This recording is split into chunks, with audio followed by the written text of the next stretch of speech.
لباس پہنوں، میں قیمتی نہیں پہنتا ہوں، قیمتی لباس نہیں پہنتا، اچھا وہ کدھر گئی موطا؟ باب ما جاء فی لبس الثیاب للجمال بہا، کپڑے اس لیے پہننا کہ اچھے نظر آئیں، آپ خوبصورت نظر آؤ. سبحان اللہ. ہمارے پتہ مولوی کے بارے میں کیا تاثر ہے؟ اس کے میلے کپڑے ہوں اور وہ پرانی سائیکل پر چڑھا ہوا، اس کا مڈگارڈ بھی کوئی نہ ہو اور اس کی بریکیں بھی کوئی نہ ہو اور وہ پاؤں سے بریک لگاتا ہو. یہ تو ہے مولوی. اور جس کے کپڑے اچھے ہوں، گھر اچھا ہو، سواری اچھی ہو، وہ مولوی ہے ہی. مجھے ایک نوجوان نے پکڑ لیا، تم کیسے مولوی، اتنی بڑی بڑی گاڑیوں پہ چڑھتے ہو اور اتنے تمہارے پاس جائیداد ہے، اور مولوی تو سائیکل پہ ہوتے ہیں. یہ انگریز نے تاثر بٹھایا ہماری نسل میں مولوی کے بارے میں. تو میں مہنگے کپڑے نہیں پہنتا ہوں، میں صاف ستھرے کپڑے پہنتا ہوں اور صاف رہنے. اب میں جب مدرسے آتا ہوں آپ کو دیکھ کے میری طبیعت خوش ہو جاتی ہے کہ سارے ماشاءاللہ اجلے اجلے نظر آتے ہیں، اور کوئی ماشاءاللہ نسواری کوئی نہیں ہے.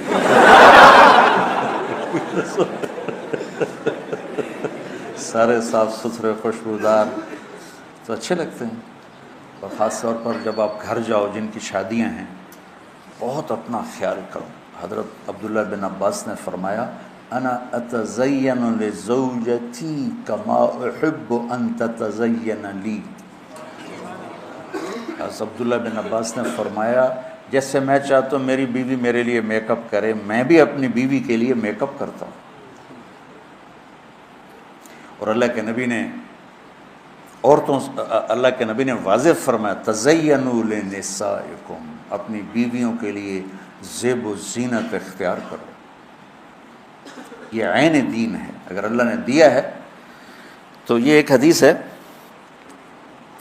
کہ ایک صحابی کو بھیجا، وہ گئے ہوئے تھے اونٹ چرانے. ثم ادبر یذهب فی الظہر وعلیہ بردان لہ قد خلقا. وہ جب صحابی واپس، پیچھے لمبی حدیث ہے، صحابی واپس آیا تو 2 پرانی چادریں ان کے اوپر تھیں. فنظر رسول اللہ صلی اللہ علیہ وسلم الیہ فقال اما لہ ثوبان غیر ہذین. تو آپ نے کہا اس کے پاس اور کپڑے کوئی نہیں ہیں، اس نے سے پرانے پہنے ہوئے ہیں. قلت بلا یا رسول اللہ لہ ثوبان فی العیبۃ کسوتہ ایجاہما. میں نے کہا یا رسول اللہ اس کے عیبہ، وہ بیگ کو کہتے ہیں، بیگ عیبہ، یہ چھوٹا بیگ حقیبہ، جو اس کے بیگ میں ہیں کپڑے 2، میں نے اس کو دیے ہیں. تو قال فادعوہ فمرہ فلیلبسہما، اپنے فرما سے بلاؤ اور اس سے کہو کہ وہ کپڑے پہنے. قال فدعوته فلبسهما ثم ولى يذهب فقال رسول الله صلی اللہ علیہ وسلم الیس هذا خیر له ما له ضرب اللہ عنقه. آپ نے کہا اس کی گردن ماری جائے، کیا ابھی اس میں یہ خوبصورت نظر نہیں آ رہا؟ فسمعه الرجل فقال یا رسول اللہ فی سبیل اللہ. آپ نے تو مذاقن کہا تھا، تو انہوں نے کہا یا رسول اللہ پھر اس کو آپ دعائی دے دیں کہ میری اگر گردن ماری جائے تو اللہ کے راستے میں ماری جائے.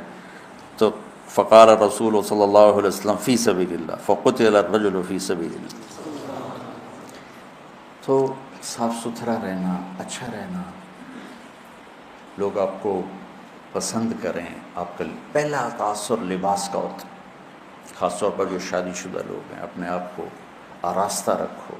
کسی جگہ جانا ہو، میرے نبی نے کپڑے الگ رکھے ہوئے تھے وفود سے ملنے کے لیے، تھے کہ نہیں تھے؟ تو یہ تصوف کی لائن سے آئی ہے راہبانیت، کہ وہ حضرت کے تو پیوند لگے ہوتے ہیں اور حضرت تو مٹی کے پیالے میں ہی کھانا کھاتے ہیں.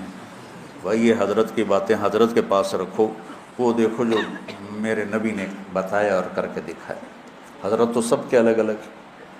میں تمہیں سیرت سے جوڑنا چاہتا ہوں. اکابر کی عظمت کے بغیر دین مکمل نہیں. یاد رکھو، اللہ معاف کرے کہ میں کسی بھی اکابر امت کی توہین کروں، لیکن اکابر امت کتنے ہی بڑے کیوں نہ ہوں، نمونہ صرف نبی کی ذات، آئیڈیل صرف نبی کی ذات. لقد کان لکم، پھر آگے فی، سبحان اللہ، ایک لقد، پھر لکم اور فی رسول اللہ ہے، ایک ہی ہستی ہے جس کے پیچھے چلو گے تو منزل ملے گی، وہ ہیں محمد مصطفیٰ۔ محبتیں بانٹو، محبتیں تقسیم کرو، نفرتوں کی آگ کو بجھاؤ اور اسلام پیش کرو۔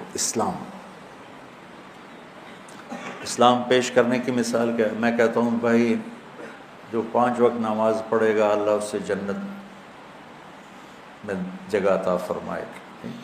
یہ تو ہو گیا اسلام۔ اور مذہب کیا ہے؟ یہاں ہاتھ نہیں باندھنے، یہاں باندھنے ہیں، نہیں یہاں نہیں باندھنے، یہاں باندھنے ہیں، یہ ہو گیا مذہب۔ تو مذہب کی تبلیغ نہیں کرنی، اسلام کی تبلیغ کرنی۔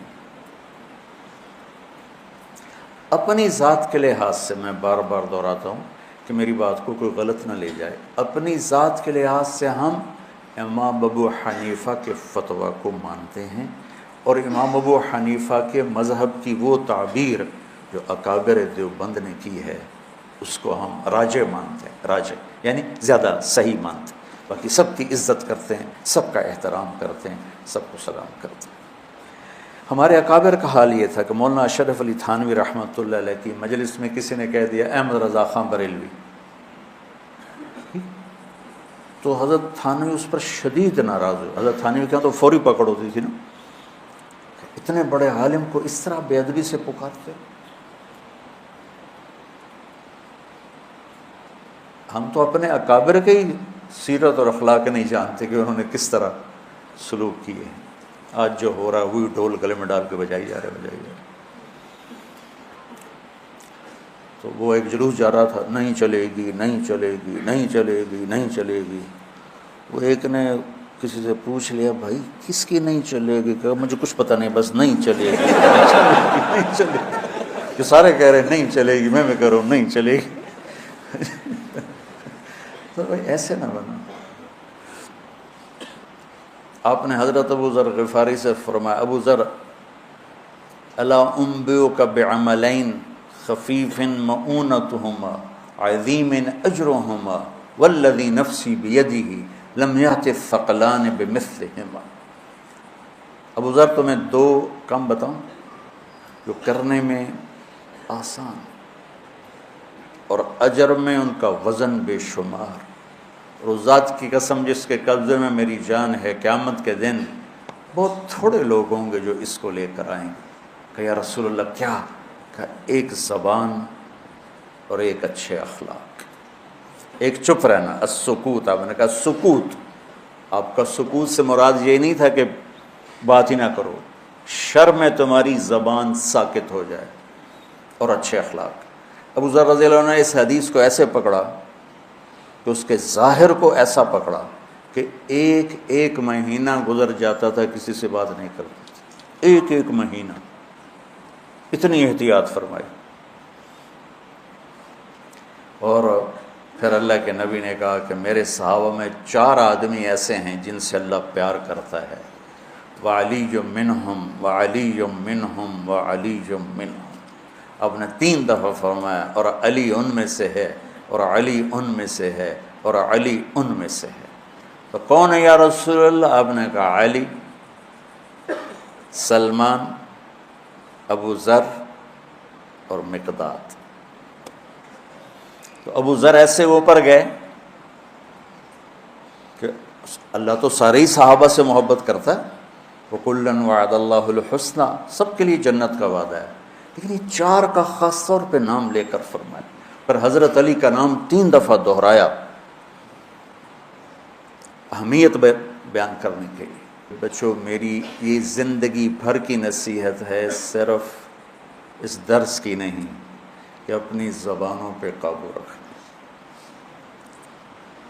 جہاں رشتے قریب کے ہوتے ہیں نا، وہاں زبان پہ قابو پانا مشکل ہوتا ہے۔ کوئی پرایا گالی بھی نکال دے تو آدمی پرواہ نہیں کرتا ہے، اور اپنا اوئے بھی کر دے تو دل پھٹ جاتا ہے۔